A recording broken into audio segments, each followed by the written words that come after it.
If we look a little more at the principles of the Illuminati, we'll see them as a continuation of the Jesuit order.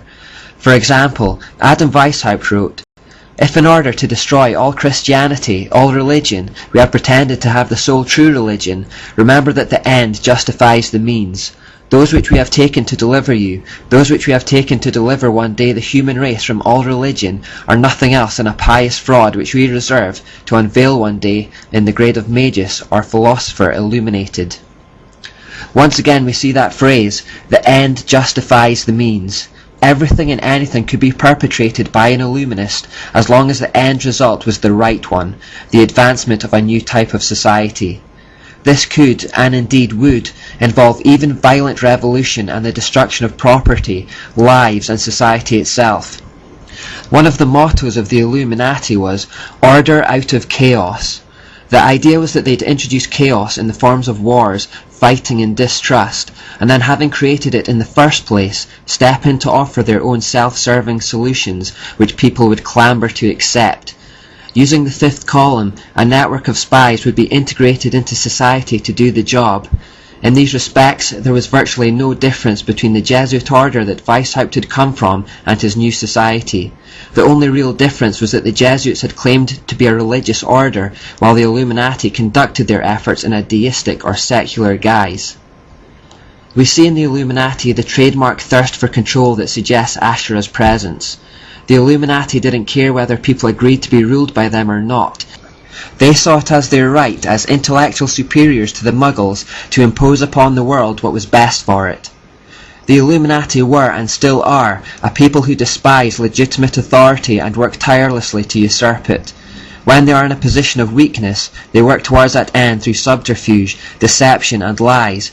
However, they made no bones of the fact that they fully expected to one day be in a position of power, and when that day came, they would rule tyrannically with intimidation and terror. Their ultimate aim was complete control, and they would go to any lengths to attain it. The whole order works within the trademark hierarchy system as well. Some quotes. "The first duty of the reader of this synopsis is to obey the edicts of his Grand Lodge.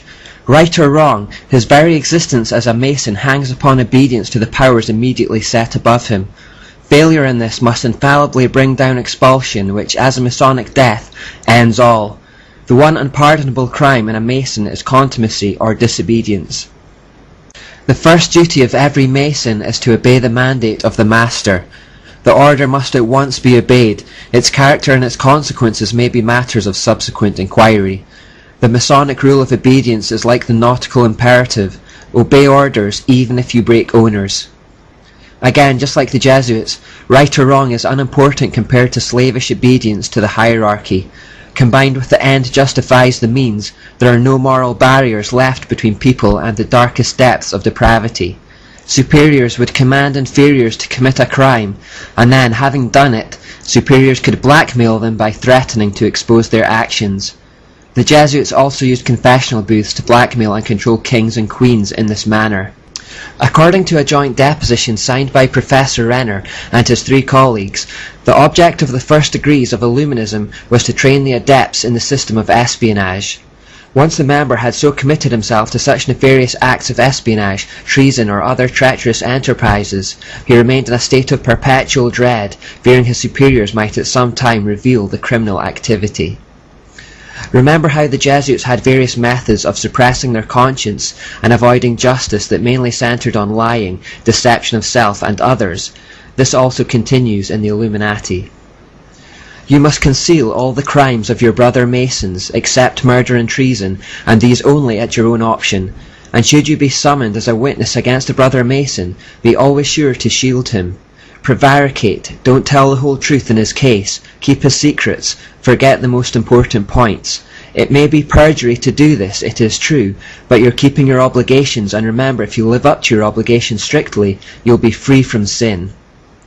As for the Ashura or Jezebel trait of intimidation, when a brother reveals any of our great secrets, whenever, for instance, he tells anything about Boaz or Tubal-Cain or Jachin or that awful Mahabone, or even whenever a minister prays in the name of Christ in any of our assemblies, you must always hold yourself in readiness, if called upon, to cut his throat from ear to ear, pull out his tongue by the roots, and bury his body at the bottom of some lake or pond. Of course, all this must be done in secret, as it was in the case of that notorious man Morgan, for both law and civilization are opposed to such barbarous crimes. But then, you know you must live up to your obligation, and so long as you have sworn to do it, by being very strict and obedient in the matter, you'll be free from sin. What I've aimed to do in the last few parts is to show that through Freemasonry, Satan didn't abolish his plans in the Enlightenment. He merely changed tack and perpetuated his mysteries under a deistic or secular guise. The words of Weishaupt explaining the purpose of his order give it away. He said it was for illumination, enlightening the understanding by the sun of reason, which will dispel the clouds of superstition and of prejudice. We haven't seen language like that for a while, but the source of this enlightened understanding is the sun, and we know that the sun represents Baal. So the usual themes are all here: deception, control, total obedience to the hierarchy, and esoteric knowledge from the sun. In order to conceal the true meaning and nature of their society, Freemasons, like all occultists, make frequent use of symbols to communicate hidden ideas in plain sight. Having come this far in our study, we should now be equipped to decode these symbols when we see them, and so that's what we'll look at next.